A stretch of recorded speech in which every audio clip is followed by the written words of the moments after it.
Boa noite, a graça e a paz do Senhor Jesus, amém? Quantos estão felizes com o Senhor Jesus? Diga amém, glória a Deus.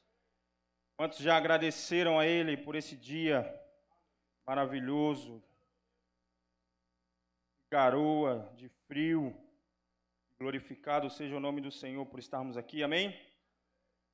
Vamos continuar adorando ao Senhor? Vamos ou não vamos? Amém. Chegou o momento de falarmos sobre dízimos e ofertas, amém? Glória a Deus. Abram as suas Bíblias em Eclesiastes, capítulo 5.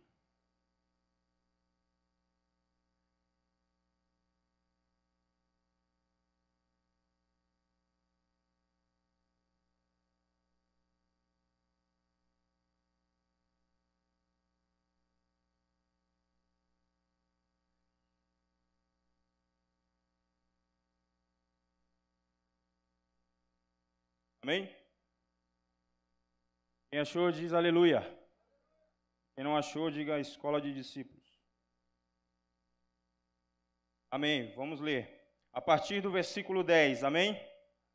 Diz assim: quem amar o dinheiro, jamais dele se fartará. E quem amar a abundância, nunca se fartará da renda. Também isto é vaidade. Onde os bens se multiplicam, ali se multiplicam também os que deles comem. Mais proveito, pois, tem os seus donos do que os ver com os seus olhos. Doce é o sono do trabalhador, quer coma pouco, quer muito, mas a fartura do rico não o deixa dormir. Há um grave mal que vi debaixo do sol e atrai enfermidades, as riquezas que os seus donos guardam para o seu próprio dano, porque as mesmas riquezas se perdem por qualquer má ventura, e havendo algum filho, nada lhe fica na sua mão.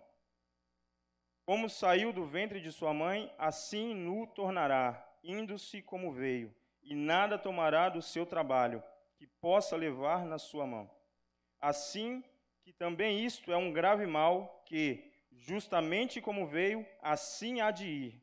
E que proveito lhe vem de trabalhar para o vento, de haver comido todos os seus dias nas trevas, e de haver padecido muito enfado, enfermidade e furor.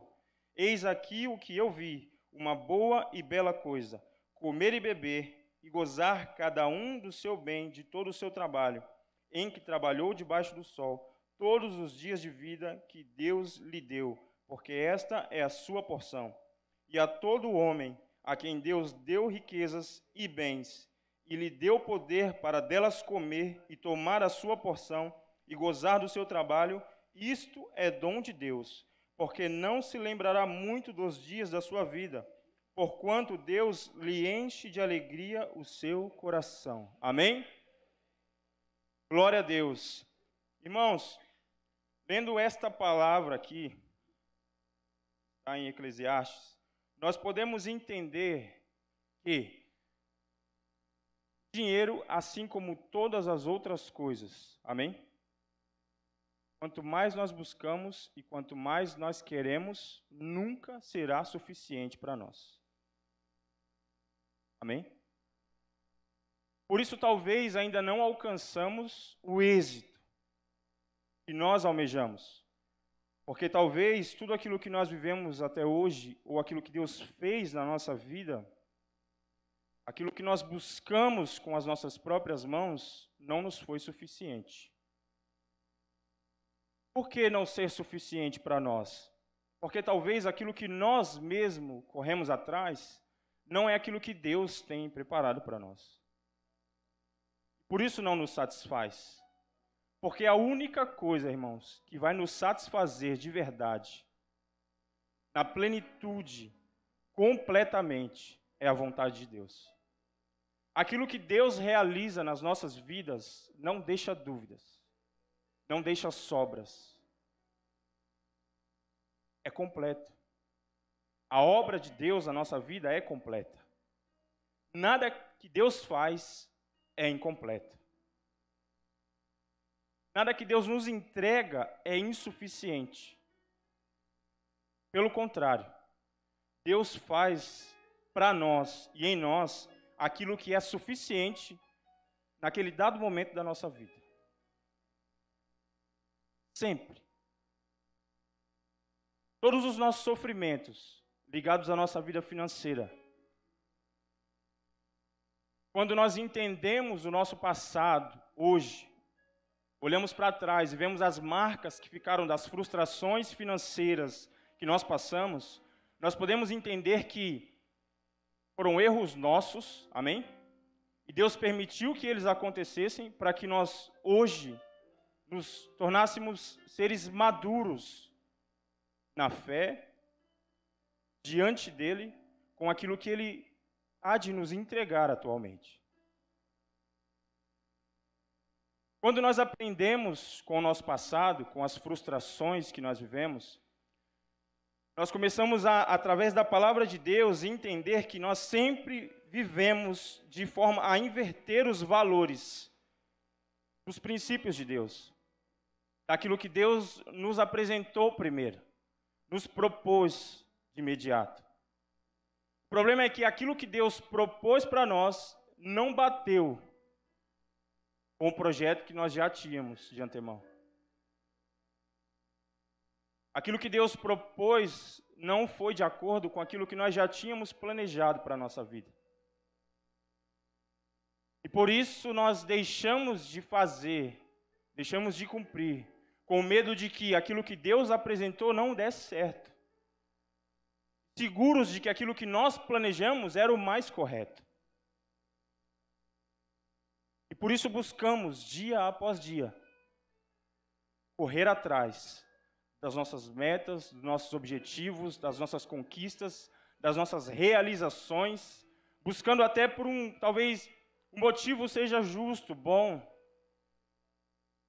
dar o melhor para a nossa família, para os nossos filhos, para a esposa, para o marido, para quem quer que esteja à nossa volta. Porém, nós temos que entender que às vezes só a intenção de fazer algo bom não é suficiente. A forma de fazer faz toda a diferença. O processo faz toda a diferença. Aqui essa palavra diz que quem ama o dinheiro nunca vai se fartar dele. E quem ama a abundância nunca se fartará da sua renda. Nunca. Porque isso é uma verdade. Você pode buscar com as suas próprias forças e você já pode ter conquistado algumas coisas. Conseguir um salário melhor, conseguir ganhar melhor, conseguir abrir meu próprio negócio, a minha renda aumentou, ganhei uma promoção. Só que automaticamente, quando você ganha mais, você gasta mais. E parece que a conta não bate. Nunca é suficiente. Sempre falta alguma coisa. Sempre eu quero algo melhor.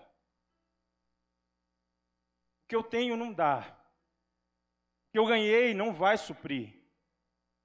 Eu preciso de mais. Nós vamos nos perdendo no meio dos princípios, dia após dia. Sabendo o que é certo, fazendo o errado. Achando que nós estamos, de alguma forma, cumprindo meio princípio, honrando pela metade, sendo meio fiel. Eu quero te dizer uma coisa, isso não existe, irmão. E nos custa muitas vezes aprender isso. Ou você é obediente, ou você não é obediente. Não existe meia obediência. Não existe meia honra. Não existe meio princípio. Ou fazemos, ou não fazemos. Nós devemos refletir, irmãos, olhar para a nossa vida, para dentro de nós, primeiramente. Essa palavra, ela deve confrontar a nós de imediato. A quem nós estamos amando primeiro. Porque aqui fala que a consequência disso é que doce é o sono do trabalhador, quer ele coma pouco ou muito. Mas a fartura daqueles que amam a abundância faz com que eles não tenham paz. Porque as prioridades foram invertidas. Os valores foram trocados. A Bíblia diz que aquele que me dá a paz é Jesus Cristo, a paz que excede todo o entendimento. Amém? E não é errado eu correr atrás dos meus sonhos, dos meus objetivos, das minhas metas, galgar alguns passos em busca das minhas conquistas. Não é errado. Errado é eu querer fazer dentro disso a parte que é para Deus fazer. Errado é eu querer administrar aquilo que é para estar na mão de Deus. Se a Bíblia me ensina que 10% da minha renda tem que estar nas mãos de Deus, é porque eu não tenho capacidade para suprir a minha vida com esses 10%. É que, na verdade, isso não vai fazer diferença nenhuma para mim. Aos meus olhos.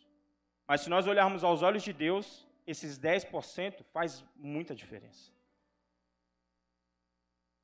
Precisamos aprender a olhar para as coisas e pessoas com os olhos de Deus e não com os nossos próprios olhos.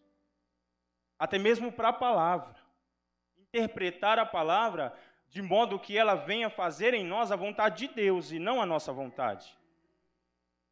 Não pegar a palavra que nós ouvimos, juntar com os nossos sonhos e tentar obrigar Deus a cumprir aquilo que nós temos como objetivo. O interessante desse texto, e eu vejo aqui, que no final dele diz assim: pois essas pessoas não meditam no fato de que a vida é breve. E aqui está falando das pessoas que fazem a vontade de Deus através dos princípios. Elas não pensam no fato de que sua vida é breve e precisam correr atrás das coisas como se o mundo fosse acabar amanhã. E aqui diz que o motivo delas não pensarem assim é que Deus as mantém ocupadas com o que lhes traz alegria. O que nós aprendemos com isso? Que a ocupação da nossa mente deve ser Deus e a sua vontade. Isso vai nos fazer feliz. Isso vai nos trazer a alegria que nós precisamos. Porque olhando para essa palavra, nós podemos ir lá em Mateus 6,33, que diz: buscai, pois, primeiramente o quê? O reino de Deus e a sua justiça. Porque todas as outras coisas serão acrescentadas.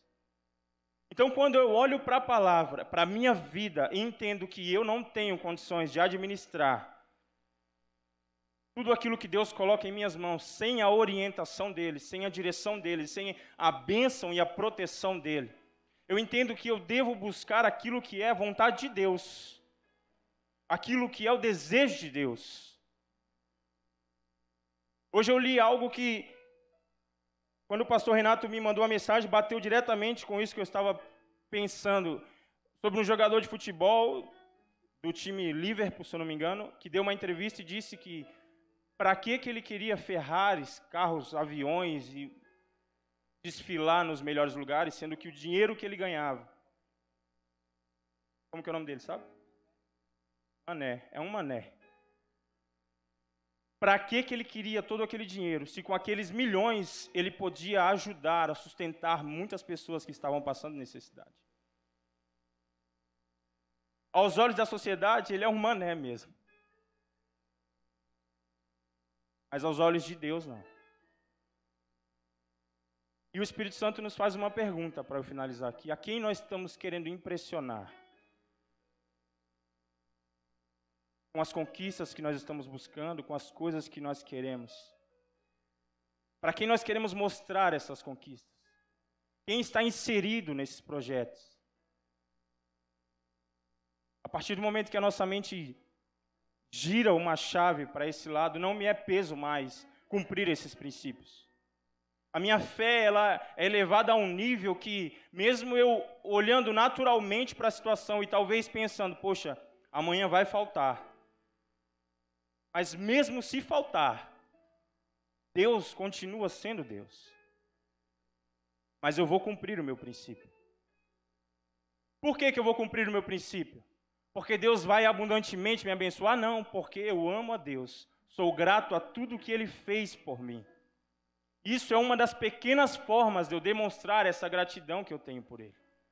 Devolvendo, entregando, me doando, fazendo a vontade dEle se cumprir. Amém? Eu gostaria que os irmãos se colocassem de pé.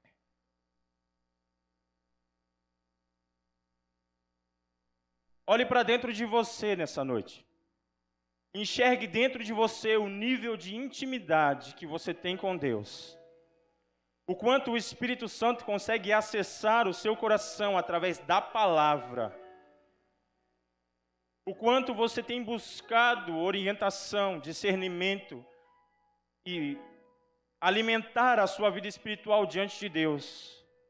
Eu não estou falando apenas de culto, de célula, não. Eu estou falando de intimidade, aquilo que só você conhece, aquilo que só você sabe. Quanto mais íntimos nós somos de Deus, menos difícil se torna cumprir a vontade dEle. Deixar que Ele seja o Senhor de nossas vidas. Então apresente nessa noite a sua oferta, o seu dízimo diante do Senhor. Busque nele a motivação correta para você entregar, devolver ou passar a fazer. Se arrependa se não estiver fazendo e busque se consertar diante dele, para que a vontade do Eterno, que é boa, perfeita e agradável, esteja sobre a sua vida, sobre a sua casa, sobre a sua família, sobre as suas finanças, sobre a sua vida sentimental, espiritual principalmente. Senhor, nós te apresentamos a nossa semente, meu Deus. E queremos, meu Pai, pedir ao Senhor e ao Teu Espírito Santo que sonde o nosso coração nessa noite. Que o Senhor encontre em nós, Pai, algo que estava perdido e traga a vida nessa noite. O desejo, a vontade de nos aproximarmos de Ti através dos Teus princípios. O desejo de querer a Tua vontade em primeiro lugar sobre a nossa vida, porque ela é muito melhor, muito maior do que a nossa. Sonda a nossa mente, Senhor, e desocupa da nossa mente todo excesso de preocupação, todo medo, toda vergonha, tudo aquilo que traz miséria e pobreza na nossa mente. Remove, Senhor, em nome de Jesus, nos dê uma mente de futuro, uma mente de certeza, uma mente que venha do Teu trono, que nos faça enxergar com olhos espirituais o Teu desejo, a Tua vontade, aquilo que o Teu coração tem planejado para nós. Em nome do Senhor Jesus, recebe a nossa oferta nessa noite, ou melhor, nos recebe como oferta agradável ao Senhor, para que este culto racional se faça verdade em nós e através de nós, em nome do Senhor Jesus. Amém. Sente-se no seu lugar e entregue a sua oferta, o seu dízimo.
Amém? Estenda suas mãos para cá, feche seus olhos.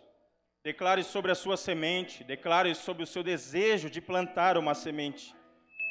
Dê nome à sua oferta nessa hora, dê nome à semente que você tem plantado no altar do Senhor. Expresse diante dele, em nome de Jesus. Senhor, nós apresentamos aqui as ofertas dos seus filhos, da tua igreja. Senhor, em nome de Jesus, nós pedimos ao Senhor, meu Pai, que venha cumprir a Tua palavra sobre a Tua igreja, em nome de Jesus. Que diz que aquilo que o homem plantar, ele vai colher, ele vai semear. Que diz que aquele que planta no pouco, colhe pouco, e aquele que planta no muito, colherá muito. Senhor, cumpre a tua palavra sobre a tua igreja. Supre, Senhor, a necessidade dos seus filhos, aquilo que o Senhor tem planejado sobre cada um deles, segundo a medida da fé e a entrega de cada um. Abre portas, Senhor, na vida dos seus filhos, portas de emprego. Senhor, em nome de Jesus, dê oportunidade para os seus filhos saírem do aluguel, comprarem suas casas próprias, em nome de Jesus, Senhor. Dê dignidade ao teu povo, arranca toda a mente de miséria e de pobreza dos seus filhos, coloca-os no lugar que o Senhor preparou para cada um deles. Senhor, dê criatividade, tira o medo de abrir seu próprio negócio, tira, Senhor, todo medo, em nome do Senhor Jesus, dê coragem aos teus filhos, o espírito de coragem que o Senhor diz através da tua palavra. Dê sobre a tua igreja, Senhor, em nome de Jesus, tomar a decisão de se especializar, de buscar um curso, de estudar, de se preparar, em nome do Senhor Jesus, dê estratégia, traga sobre a vida dos seus filhos, Senhor, financia os projetos que o Senhor mesmo colocou no coração deles, para que eles vivam a plenitude da tua vontade na vida financeira e em todas as áreas de suas vidas, em nome do Senhor Jesus, é o que nós te pedimos e te agradecemos, porque o Senhor é maravilhoso, em nome de Jesus. Amém. Glória a Deus. Dê um aplauso ao Senhor Jesus. Vamos receber o nosso pastor Renato, aplaudindo ao Senhor, dando um grito de júbilo. Um glória a Deus. Amém.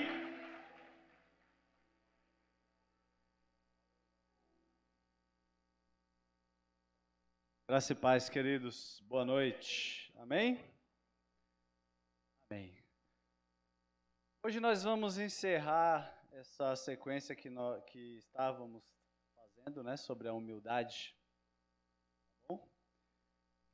Gostaria que vocês abrissem a Bíblia de vocês. Comecei, eu vou encerrar. Aleluia. Tenha misericórdia. Dá um pouquinho de retorno para mim, filho, por favor. Mateus capítulo 11.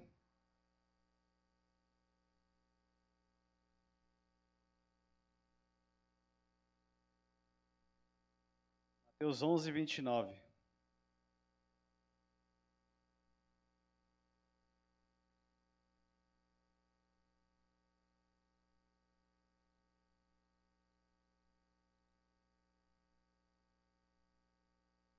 Amém? Deixa eu achar aqui, queridos. Espera, por favor. Mateus 11, 29 diz assim: Tomem sobre vocês o meu jugo e aprendam de mim, porque sou manso e humilde de coração. Vocês encontrarão descanso para a alma. Amém? Vamos orar? Pai, em nome de Jesus, nós entramos na sua presença nesta noite, pedindo a tua cobertura do teu Espírito Santo, a graça do Senhor, a sua misericórdia sobre nós. Senhor, eu te peço que nesta noite o Senhor venha abrir o entendimento de cada um dos seus filhos que está aqui, que a sua palavra seja revelada a nós com graça, com autoridade, com unção e ousadia do teu Espírito, que o Senhor venha capacitar-nos, Senhor, a receber a sua mensagem, que o Senhor também capacite a mim, Senhor, para transmitir esta mensagem, a qual o Senhor já determinou o propósito que ela tem para o dia de hoje, que este propósito seja cumprido, Senhor, na íntegra, na vida de cada um dos seus filhos que está aqui. Em o nome de Jesus Cristo. Amém? Bom, queridos, humildade. O tema destas semanas que nós estamos falando, mas o tema deste encerramento de hoje, já falamos como ser humilde como uma criança, como ser humilde como um servo, falamos também sobre a soberba. Hoje nós vamos ver o que é ser humilde como Jesus Cristo foi. Amém? Ele diz aqui, precisamos tomar sobre nós o jugo que ele tem. Precisamos aprender com ele, que é manso e humilde de coração. Se existe uma coisa que nós precisamos aprender com Jesus, com certeza, algo que não pode ficar de fora dessa lista, queridos, é a humildade. Porque hoje as pessoas têm extrema necessidade de satisfazer o seu ego, o seu desejo de ser valorizado, o seu desejo de ser reconhecido, exaltado, né? Mostrar também a sua importância, o quanto ele é bom, ela é boa naquilo que faz ou que fala, o quanto a pessoa tem poder, influência, o quanto ela é importante nos lugares, o quanto a pessoa pode, sabe fazer com alguma habilidade que ela tenha. E o importante hoje na sociedade é você parecer ser alguém de sucesso. Muitas vezes, o que acontece com esses influenciadores digitais? Eles começam a dizer o quanto eles fizeram, o quanto foi bom, o quanto eles conquistaram, mas às vezes, queridos, eles não sabem ainda muitas coisas, eles não conquistaram muitas coisas ainda, mas eles precisam passar a aparência, né, a figura de que eles já são pessoas bem-sucedidas. Mas, na verdade, eles podem até estar trilhando um caminho, mas estão ainda começando, aprendendo. Mas eles têm essa necessidade de passar a impressão de que eles já são experts naquele tema que eles falam, experts naquele curso que eles ensinam, naquilo que eles falam lá no canal do YouTube, por exemplo. Então é importante hoje para a sociedade a pessoa ela parecer ser alguma coisa. É importante para a sociedade mostrar as conquistas, expor fotos em lugares de importância. Quem aqui nunca foi para um lugar chique e não fez questão de tirar uma foto lá e postar no status? Nós somos assim, isso é uma característica nossa, do ser humano. Porém, queridos, nós precisamos aprender aqui com esses conselhos que o Senhor Jesus vai nos dar nesta noite. Que não precisamos mostrar que somos importantes. Não precisamos mostrar que somos grandes, que somos reconhecidos. Nós vemos um contraste hoje muito grande com o comportamento das pessoas, com aquilo que Jesus ensina através da sua palavra. Jesus, se você for puxar na sua memória, ele fugia dos bajuladores. Ele não queria a bajulação daquele povo que ficava atrás dele, apenas com outros interesses, que não era o interesse real de adorar a presença dele. Porque muitas pessoas viam Jesus como alguém que era já. Uma pessoa que já era muito conhecida, reconhecida, muito falada. Qualquer um que caminhasse com Jesus seria reconhecido. Qualquer um que fosse visto com Jesus seria reconhecido na sociedade da época. Então, muitos se aproximavam dele apenas para buscar esse benefício de também ser conhecido, de também ser reconhecido, de conseguir algum tipo de vantagem por estar ali ao lado daquela figura que era Jesus. Jesus, pelo contrário disso aqui, ele fugia dos holofortes, ele fugia de toda essa situação. Ele não queria se fazer ser o centro. Ele não queria se fazer ser o centro de todas as coisas. O que acontecia quando Jesus, depois que ele ministrava, depois que ele curava, fazia os milagres? A Bíblia diz assim que no final das tardes ele se retirava para Betânia.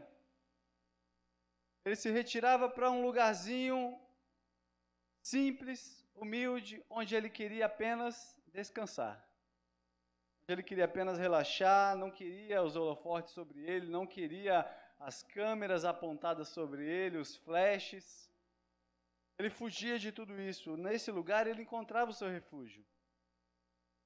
Eu pergunto para você, o que significa ser humilde como Jesus? O que significa essa humildade que Jesus está dizendo? Vamos na palavra humildade. A palavra humilde é uma palavra que vem do latim. E olha o significado dela, é duas partes. Primeiro, humus, que significa terra, e ilde, que significa pés. Humilde é terra e é pés. Significa o quê? Aquela pessoa que tem os pés no chão. Aquela pessoa que não se exalta, aquela pessoa que não acha que é mais importante do que os outros, aquela pessoa que não se coloca em posições para se valorizar mais do que ao seu próximo. Tudo isso, nós vemos que os ensinos que o Senhor Jesus trouxe para nossas vidas vêm em combate a todos esses comportamentos. E a pessoa humilde, ela se comporta dessa forma. O homem humilde, a mulher humilde, reconhece, respeita as suas origens. Ele até pode ter uma origem pobre. Vou dizer pobre porque humilde não é pobre, tá, queridos? A gente fala sempre, associa essas palavras. Eu moro numa casa humilde, eu sou humilde, eu moro... Humilde não é pobreza, humildade não tem nada a ver com pobreza. Pobreza é falta, né, financeira, pobreza financeira é falta de dinheiro. Não tem nada a ver com humildade. Mas aquela pessoa que é humilde, ela respeita as origens dela. E aquele que é humilde, ele sabe que ele não é nada além do que pó. Somos apenas pó, dependentes de Deus, da graça de Deus, da misericórdia de Deus, para tudo que vamos fazer na nossa vida. Ser humilde como Jesus é termos as mesmas características dele. As marcas que nos faz admirar Jesus precisam estar na minha e na sua vida para que você também possa se tornar uma pessoa humilde como ele foi. Nós vivemos neste tempo onde aparentar ser é importante. E às vezes é muito mais importante até do que o que nós somos na verdade. Mas o nosso verdadeiro valor deve estar nas palavras de simplicidade e humildade que o Senhor Jesus disse aqui. Aprendei de mim a mansidão, a humildade. Aprendei de mim. Amém? Queridos, algumas coisas muito importantes nós podemos aprender com a humildade. A primeira delas que eu quero falar é que a humildade nos leva à submissão. Somente uma pessoa humilde consegue ser submissa. Né? Não sei se você se lembra, se você estava aqui, mas quando foi falado sobre a soberba, uma das coisas que foi muito mais falada é que o soberbo, ele não se submete a um líder espiritual, o soberbo não se submete a um patrão, o soberbo não se submete aos pais, não se submete a um professor. Então a humildade é essa característica da submissão. Vamos falar de Jesus. Abre aí agora a sua Bíblia, em Mateus ainda, no capítulo 3.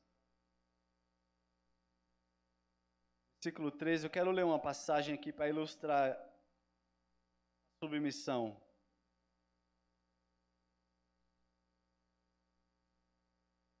Mateus 13, 3. Oh, desculpa, queridos. Para. Ó, João Kleber. Para. Mateus 3, 13.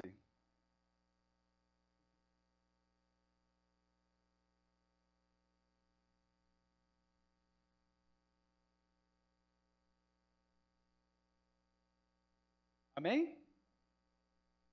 Leia comigo aí. Então Jesus veio da Galiléia ao Jordão para ser batizado por João. Mas João se recusava, justificando: sou eu quem precisa ser batizado por ti, e tu vens a mim? Jesus, entretanto, declarou: deixe assim por enquanto, pois assim convém que façamos para cumprir toda a justiça. E João concordou. Sabendo e sendo Jesus batizado, saiu logo da água.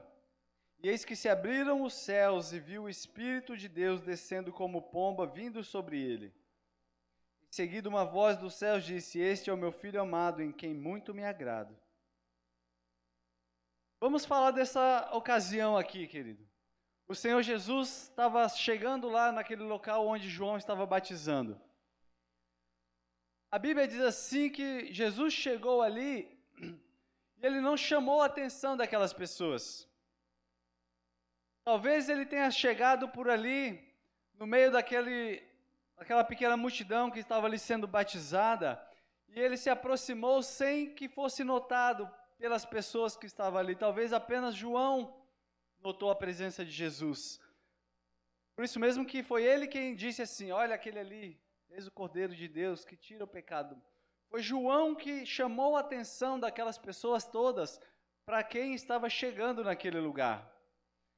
E vale falar aqui também um pouquinho que os judeus daquela época esperavam pelo Messias, que era um rei poderoso, majestoso, um homem de guerra que vinha com um exército poderoso para reinar sobre a terra de Israel.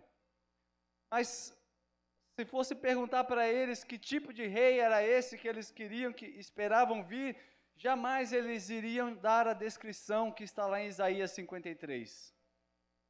Homem de dores, experimentado no sofrimento, alguém de quem as pessoas viram o rosto, alguém que você olha e você não vê algo que lhe chame a atenção pela sua aparência física apenas. As pessoas esperavam outro tipo de rei, mas o Senhor Jesus veio como rei, mas humilde. Da forma que ele disse aqui, manso, humilde, não chamou atenção quando ele chegou naquele lugar. E ele foi lá para cumprir a lei. Ele foi lá para fazer o que era regra da época. Ele foi lá para ser batizado com João, junto com as outras pessoas que ali estavam.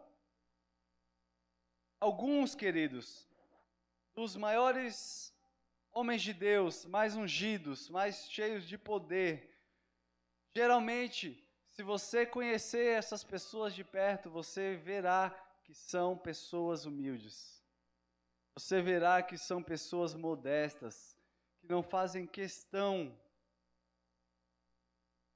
Às vezes você pode olhar para uma pessoa dessa e falar assim, mas é esse? É essa pessoa aqui mesmo? Que faz esses milagres todos? É essa pessoa mesmo? Você não pode não dar muito crédito pelo que você vê externamente na vida daquela pessoa, pela aparência física. Talvez você venha até pensar que não tem nada a oferecer, como essas pessoas aqui não fizeram conta de Jesus. Eles não fizeram conta da presença do rei que estava ali se aproximando juntamente com eles para ser batizado. Por quê? Justamente porque esse não era o estereótipo de rei que eles gostariam que viesse para salvá-los. O que mais que Jesus falou aqui? Convém que façamos para cumprir toda a justiça. Se tinha alguém que sabia reconhecer quem era Jesus, era João Batista. João Batista, algumas vezes, ele disse algumas frases muito conhecidas por nós e que mostram que ele era uma pessoa que sabia reconhecer que Jesus era rei, mesmo em meio à humildade e à simplicidade que ele se apresentava. Uma dessas frases foi essa que eu mencionei aqui, que Jesus disse, João Batista disse, ele se é o Cordeiro de Deus que tira o pecado. Eu só estou aqui dando um banho em vocês, raça de víbora. Só estou dando um banho gelado para vocês acordar para a vida. João Batista sabia reconhecer a grandeza de Jesus Cristo. Ele até se negou a batizar Jesus ali naquele Rio Jordão. Ele falou, não, sou eu que preciso ser batizado, como que eu posso te batizar? Mas se fosse hoje, né, queridos? Tinha discípulos aí, vem aqui, meu líder, que eu preciso batizar você, eu preciso pôr a mão na sua cabeça para orar por você. Gente abusada, querendo discipular o discipulador. Tem ou não tem? Opa. Jesus, queridos, se preocupou em cumprir a lei. Para quê? Para dar o exemplo. Mesmo ele sendo Deus, sendo santo, sem pecado, ele se batizou a fim de ensinar. Por que você acha que Jesus iria se batizar se ele não tinha pecados, querido? A Bíblia diz assim que se você não pode ser motivo de escândalo para o seu irmão. Ele sabia que ele não tinha pecado? Lógico que sabia. Ele sabia que ele não precisava se batizar? Lógico que sabia. Mas ele fez para dar o exemplo. Ele fez para ensinar. Ele fez porque era a lei. E ele não queria descumprir a lei. Porque ele falou assim, eu vim para cumprir a lei. Não para extingui-la. Mas ele foi lá justamente para ensinar estes homens aqui, dar o exemplo, ser modelo, estabelecer um padrão de conduta cristã que ele estava já começando a estabelecer naquele lugar. Como que ele iria falar de obediência, como que Jesus iria falar de cumprir princípios, como que ele iria falar de submissão, de humildade, se ele chegasse e falava: ei, você não sabe quem eu sou? Como que você quer me batizar aqui, João? Sou filho de Deus. Pelo contrário, ele disse para: não, eu quero me batizar e é você que vai me batizar. Você, o Batista. João estava batizando, queridos, as piores raças de cobras que tinham naquela época. Porque quando eles ouviam a mensagem que João estava pregando, da volta da chegada do reino de Deus, as pessoas se ajuntavam lá para sondar o que estava acontecendo, e alguns se batizavam com medo das consequências que João estava dizendo que ia ter. Por isso que ele pegava e falava assim, duramente com aquelas pessoas. Mas Jesus foi obediente até aqui, e a obediência é um sinal de humildade. Porque quando você obedece, você anula a sua mente, você mata a sua vontade. Quando você exerce obediência pelo que a Bíblia diz, pelo que o seu chefe diz, pelo que o seu discipulador diz para você, você anula a sua vontade. Às vezes você queria dar um rodopio ali, não obedecer, mas quando você obedece, você está matando a sua carne. Não se deixe enganar pelos padrões do mundo, que lá fora é ensinado que eu não sou besta, não. Eu não sou pau mandado. É o que é ensinado pelos padrões do mundo lá fora. Mas quando nos tornamos humildes como Jesus Cristo, não fazemos apenas o que queremos. Jesus não fazia a sua vontade apenas. Pois ele sempre dizia, desde a infância, desde quando ele foi achado no templo, lá com 12 anos, o que ele sempre dizia que era importante para ele fazer? Cuidar dos negócios do Pai. Jesus não veio para a terra para fazer a vontade dele. Desde o princípio, Deus disse assim: quem eu vou enviar? Enviar para quê? Para fazer a minha vontade, cumprir o meu propósito. Foi para isso que Jesus se prontificou. Então ele dizia sempre, João 6,38 diz assim: pois eu desci do céu, não para fazer a minha própria vontade, mas a vontade daquele que me enviou. A humildade, ela é estabelecida e ela é demonstrada através de um comportamento de obediência e submissão. Se você vê alguém se comportar de uma forma rebelde, insubmissa a qualquer autoridade estabelecida sobre a vida dela, não tem como essa pessoa manifestar e querer demonstrar qualquer tipo de humildade. Para sermos humildes como o Senhor Jesus Cristo foi, precisamos ser obedientes. Jesus obedeceu até a morte. Esse é o padrão que ele veio ensinar. Esse é o padrão de obediência e de humildade que ele veio estabelecer. Apocalipse 12 fala disso. Depois você lê lá. Outra coisa, quem é humilde como Jesus não busca lugares de honra. Vamos ler mais uma passagem aqui rápida, Lucas 14.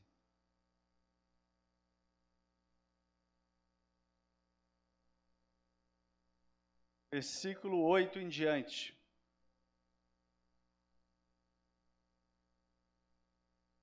Lucas 14, 8. Posso ler? Está correndo aqui. Diz assim: quando por alguém fores convidado para um banquete de casamento, não busque o lugar de honra, porque é possível que tenha sido convidada também outra pessoa, ainda mais digna do que tu.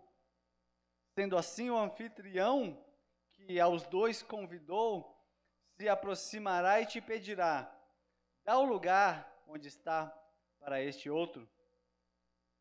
Então, sob grande humilhação, você irá ocupar o último lugar. Por esse motivo, quando for convidado, dá preferência aos lugares menos importantes, de forma que quando passar o anfitrião do banquete, te cumprimente, te dizendo: amigo, vem, assume um lugar mais importante, e assim será honrado na presença de todos os convidados. Portanto, todo o que se promove será envergonhado, mas o que a si mesmo se humilha receberá exaltação. Essa passagem é tremenda. E o exemplo que Jesus dá, Jesus era mestre nas parábolas. Você já foi num casamento? Você já viu os lugares reservados dos padrinhos? São sempre os melhores. É pertinho da comida. Se tem ar-condicionado no salão, é pertinho do ar-condicionado. Agora, se vai lá um desavisado, senta lá, o que vai acontecer? Vai ser humilhado. É a mesma coisa que Jesus está dizendo que acontece com aquele que busca ser honrado a qualquer preço. Não, aquele é o melhor lugar, eu vou sentar lá, eu sou o primeiro. Não, começou a fila do lanche, opa, eu sou o primeiro. E aí vem lá alguém e fala: querido, deixa aqui os noivos, depois vem os padrinhos, depois vem o pai da noiva, aí o fulano vai ficando para o final da fila. Esse exemplo aqui que Jesus deu nessa parábola é muito claro em dizer assim que quando a gente busca os lugares que a gente considera primeiros, melhores, maiores, lugares para quem é importante, lugares de honra, nós estamos agindo de uma forma errada. Não que nós não venhamos a merecer estes lugares. Podemos até merecer, mas ele fala assim: busca os lugares de menos importância, porque assim você não corre o risco de ser humilhado. Porque se você busca um lugar menos importante, vamos supor nesse exemplo aqui, você senta lá na última mesa, sabe aquela mesa que sempre fica do lado de fora, assim, que não, é para quem chega atrasado.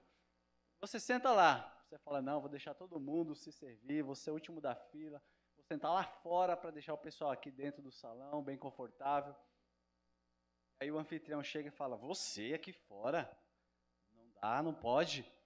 Vem, você vai sentar comigo lá na minha mesa. Olha que honra, olha a diferença, queridos, de quem busca a honra própria, a honra a si mesmo, do que aquele que espera a honra vir buscar por ele. Eu conheço pessoas que não pode ter uma fila que ela tem que ser a primeira. Não pode, principalmente se for a fila da comida. Mas pode ser envergonhado, porque a Bíblia diz: todo que se promove será envergonhado. Mas o que a si mesmo se humilha, receberá exaltação. Não é melhor você receber exaltação por considerar o outro mais importante do que você se considerar mais importante e se colocar lá em primeiro lugar e ser removido? Jesus é tremendo, queridos. Ele nos ensina que não podemos buscar lugares de honra. Ele vai dizer para você assim, quando você buscar os lugares menos importantes ao nosso ver: ei, amigo, vem, eu tenho um lugar especial para você. É Deus quem vai nos honrar. Quem vive em busca de honras e reconhecimento vai encontrar muita vergonha. Precisamos seguir o Espírito Santo e aprender a levar uma vida modesta e humilde. Como? Anota aí. Acabou o seminário já. Não tem mais caderninho, né? Quem pegou o hábito? Foi uma semana anotando.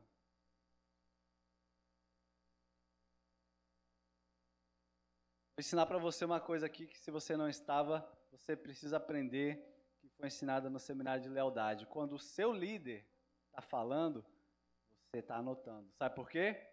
Porque você considera que tudo que ele fala é importante para a sua vida. Uma lição de honra e de humildade. Vamos lá. Lições de humildade. Primeira, aceite trabalhos onde você não será visto. Ei, Renato, mas meu ministério não é esse. João 13 fala que Jesus, queridos, o Filho de Deus, lavou os pés dos seus discípulos. Mesmo ele, sendo o mestre, lavou os pés de todos os discípulos, até aqueles que não queriam deixar, ele falou, ó meu filho, se você não deixar eu lavar seu pé, você está de fora. E nós o que devemos fazer? Muito mais, vamos lavar os pés uns dos outros. Quem aqui passou pelo seminário de servos? Aguarde que retornaremos com os seminários da visão. Lavar os pés representa todos os trabalhos mais inferiores no reino de Deus. Lavar os pés é fazer o trabalho mais considerado menor em relação aos outros. Sabe aquele que você fala para a pessoa, qual é o seu ministério? Ele fala, não tenho nenhum não, eu só limpo a igreja. Não tenho nenhum não. Só trabalho lá dentro, lá escondido. Queridos, quero dizer para você uma coisa, uma revelação do Espírito. Existe ministério que não é exercido aqui em cima também. Existe ministério que para você exercer ele, agradar a Deus, deixar Deus muito feliz com a sua vida, você não vai precisar subir aqui. Pode ser que nunca precise subir aqui. Mas você vai deixar Deus muito feliz com o ministério que Ele te deu. Não podemos somente almejar exercer papéis elevados e de grande visibilidade. É lógico que essas posições, por serem de grande visibilidade, chamam muito a atenção e despertam o interesse de muitas pessoas. Mas se esse não é o seu caso, queridos, saiba que você está honrando a Deus e o ministério que Ele te deu da mesma forma.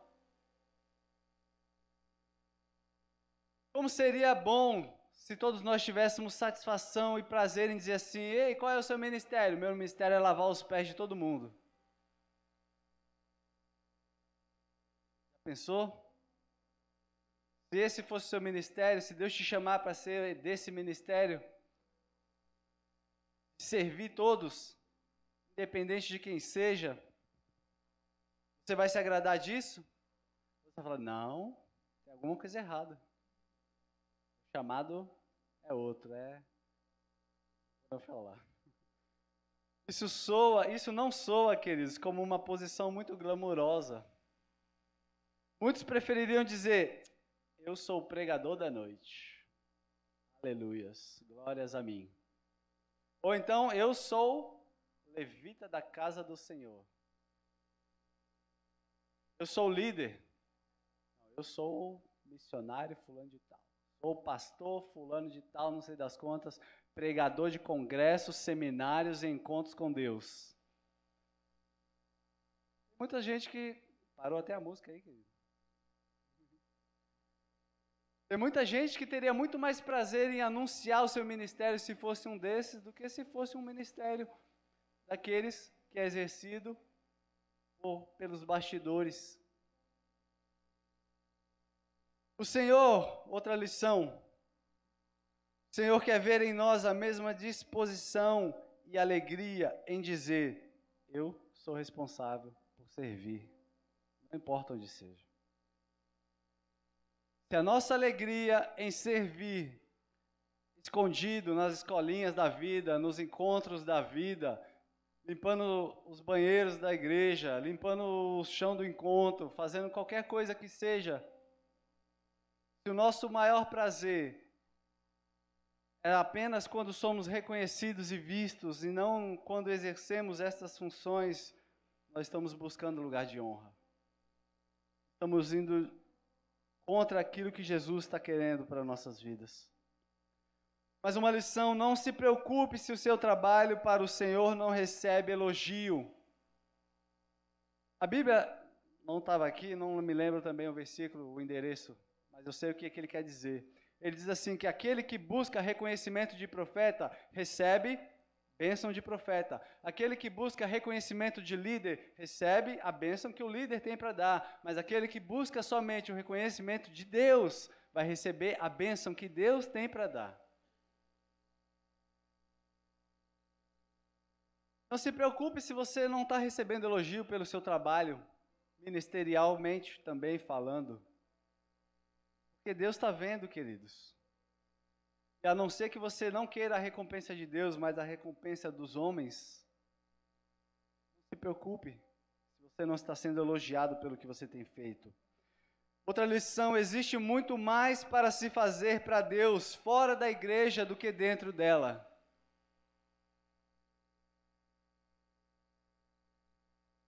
Ai, mas não tem lugar para mim exercer o meu chamado aqui na igreja. É porque as pessoas que fazem esses comentários, geralmente elas têm essa voz aqui. É ou não é? E aí, mas não se preocupe, queridos, tem muita coisa para ser feita para Deus lá fora, muito mais do que aqui dentro até. O que precisa aqui dentro para exercer o ministério é a liturgia do culto, é o pregador, é o músico, é o operador de som, é a pessoa que limpa a igreja. São essas as funções que tem aqui, mas lá fora precisa de evangelista, lá fora precisa de alguém que ama o próximo, lá fora precisa de alguém que abrace o mendigo, lá fora precisa de alguém que entre nas casas das pessoas oferecendo a mensagem de salvação, lá fora precisa de alguém que tenha os pés de Cristo para andar por onde quer que seja e fazer o ID. Queridos, se você saiu da sua casa ontem, você tinha um ID marcado ontem, você foi debaixo daquele pé d'água, querido, você não precisa de microfone para você alegrar o coração de Deus. Se você pôs o pé para fora da sua casa ontem para ir numa célula, para ir fazer um ID, para fazer qualquer coisa para o Senhor, quero te dizer que Ele se agrada muito mais com a sua vida do que com a minha vida, que estou aqui, que vim de carro para a igreja, tomei banho antes de vir, não tomei chuva.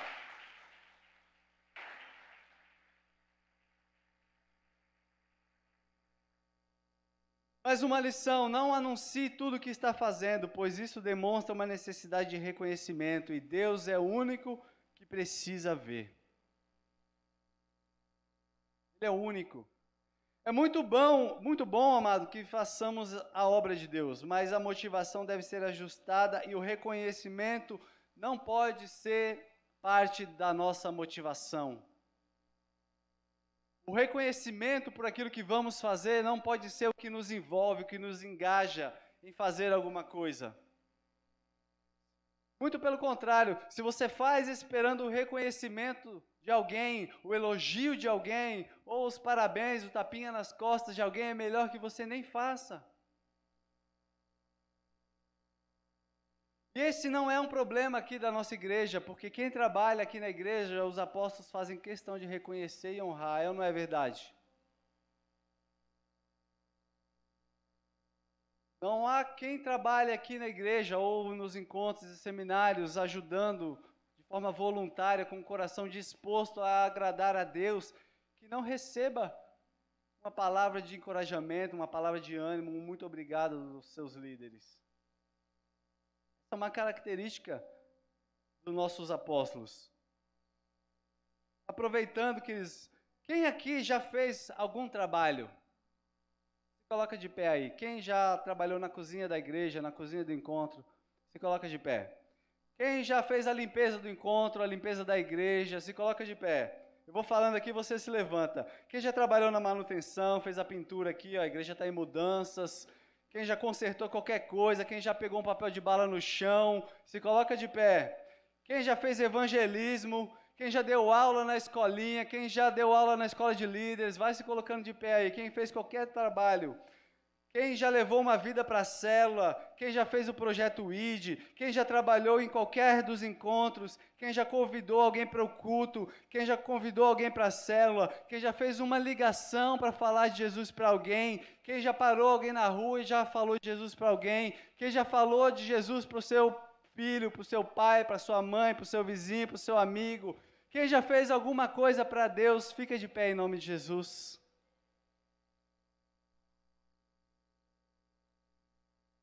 Eu te pergunto, por que que você acha que você não tem um ministério? Por que que você acha que o seu ministério não é importante? Se foi Deus quem te deu? Se foi Deus quem te comissionou para fazer isso que você está fazendo para Deus? Se você não está fazendo mais, por que você parou? Porque ninguém te deu um tapinha nas costas? Falou, nossa, parabéns, que muito bom. continua fazendo, queridos. É Ele que precisa ver. Pode aplaudir o Senhor pela sua vida, pode se sentar em nome de Jesus.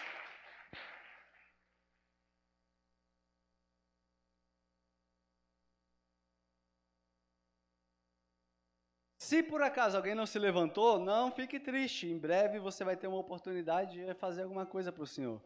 Nós estamos organizando um mutirão de limpeza para limpar a igreja de cabo a rabo, do teto até lá fora. Vai mandar os convites aí para você e você se prontifica. Você vai poder fazer alguma coisa para o Senhor. Bom, já encerrando aqui. A pessoa humilde como Jesus aceita ser o menor. Eu vou ler uma passagem, não precisa abrir, Lucas 22, 26. Entretanto, vós não sereis assim. Ao contrário, o maior entre vós seja como o mais jovem, e aquele que governa como aquele que serve. A humildade aceita um nível inferior. Quando você é uma pessoa humilde, um líder humilde, você não vai nem mesmo levantar os seus olhos para se comparar com o seu irmão ao lado. Com as conquistas dele, com aquilo que ele já comprou, se ele comprou um carro novo, se ele está cheio da unção, você não vai se comparar, porque você não está se importando em ser melhor do que ninguém. Davi, queridos, ele era o menor na sua casa, ele não era escolhido para nenhuma tarefa importante. Estava tendo a batalha lá, com Golias lá e aquele povo todo, o que mandaram ele fazer? Leva lá a marmita para os seus irmãos que estão na guerra. Já deu um tapa na orelha dele, não demora para não esfriar a comida. Brincadeira. Quando o profeta foi em busca do rei de Israel, lá na casa dele, esqueceram dele, queridos. Alguém esqueceu de você, amado, na sua vida? Oh, meu Deus do céu. Esqueceram de Davi, queridos. Nem contaram ele, não colocaram ele na lista de quem poderia ser o rei de Israel, porque ele era o menor. Então eu quero dizer para você nessa noite, não se preocupe se ninguém te escolhe, porque Deus vai te escolher. Não se preocupe se ninguém faz conta com você, porque Deus vai te colocar no lugar onde Ele quer que você vá. Deus te considera importante, Deus valoriza o que você faz. E é Ele quem precisa valorizar a nossa vida. Da mesma forma que é Deus quem abate o soberbo, também é Deus que dá graça para aquele que é humilde. Vou contar uma historinha, uma parábola. Como eu gostei muito das parábolas de Jesus, eu separei uma parábola aqui para falar para vocês. Existia uma rã. E ela queria muito sair do lugar onde ela morava, porque estava muito frio, era inverno. O lugar onde ela estava lá estava congelando, aquelas plantas redondas, que eu não me lembro o nome, estava tudo congelando. Vitória Régia. Estava tudo congelando e a rã falou, preciso sair daqui, preciso me mudar. E alguns amigos gansos que ela tinha sugeriram que ela fosse migrar com eles. As aves migram, na época do inverno elas vão para outras regiões, onde está quente, onde tem alimentos. E esses gansos sugeriram que a rã migrasse com eles. Mas acontece que a rã não sabe voar, né? Então, ela disse para os gansos assim, olha, eu vou com vocês. Me dá um tempo que eu vou bolar uma estratégia, eu vou pensar num jeito, eu vou dar um jeitinho, mas eu vou com vocês. Então ela pediu, depois que ela teve uma ideia, ela pediu para 2 dos seus amigos, gansos, para que ajudassem ela, para que eles apanhassem um graveto forte, onde ela colocou esse graveto nas costas dos 2 gansos, no pescoço de um, no pescoço do outro, e ela falou, vocês vão voar juntinho um do outro, e eu vou me agarrar nesse graveto, e eu vou migrar junto com vocês. Ela iria, se segurar ali com a boca, ia. E assim eles fizeram, os gansos e a rã começaram então desta forma a travessia, a migração, e em pouco tempo eles já estavam voando para longe. Porém, queridos, eles passaram por uma cidadezinha. E as pessoas olhando aquele algo inusitado, diferente. Nossa, uma rã voando ali com 2 gansos. Agarrado um de um lado, outro do outro. Que coisa estranha, que loucura. E ela disse assim, olha, disseram, né? Ela está migrando junto com eles para fugir do inverno. Que ideia maravilhosa. Que coisa inteligente de se fazer. Que ótima ideia. Quem teve essa ideia é uma pessoa muito inteligente, sábia. Quem será que teve essa ideia? Perguntaram lá de baixo. E aí os gansos falaram, olha só, eles acharam interessante, gostaram dessa ideia. Estão perguntando quem foi que teve a ideia. E a rã lá assim, ó. Imagino eu que ela estava falando assim, eles gostaram mesmo? Nossa, que interessante. Eles estão elogiando, estão perguntando de quem foi a ideia, e de repente ela gritou lá de cima, é minha! Ri aí, amados. Depois dessa performance aqui, por favor, me ajuda aí. Mas a mensagem ficou, né? Ela não se aguentou ficar sem o reconhecimento. Ela preferiu a morte do que ficar sem ser reconhecida por aquilo que ela fez. Há ocasiões, queridos, que a falta de humildade e excesso de orgulho podem fazer com que nós venhamos cair. A falta de humildade e o orgulho muitas vezes podem jogar por terra qualquer plano bem pensado, qualquer ótima ideia, qualquer ótima atitude. Às vezes a falta de humildade e o orgulho podem matar e abafar qualquer boa intenção. Nunca ostente as coisas que tem ou que você sabe, pois outros podem saber muitas coisas que você não faz nem ideia que existem. Seja humilde. Nunca pense que é mais que os demais. Você pode se colocar de pé?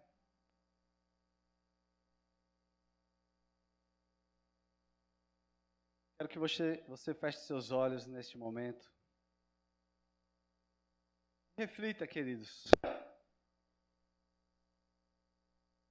Reflita nas suas atitudes, reflita na sua vida, reflita com que comportamentos você tem demonstrado humildade. Coloca o louvor aí, filho, por favor. Pai, em nome de Jesus. Nós queremos aprender com o Senhor Jesus. Nós queremos aprender com o seu exemplo, nós queremos aprender com a sua sabedoria, nós queremos aprender com os seus ensinos, queremos aprendermos a ser humildes como o Senhor é. Queremos aprender, Senhor, a nos esvaziar de nós mesmos, independente da nossa posição, independente da nossa capacidade, independente daquilo que nós sabemos ou achamos que sabemos, Senhor. Nós vamos tomar o lugar da humildade.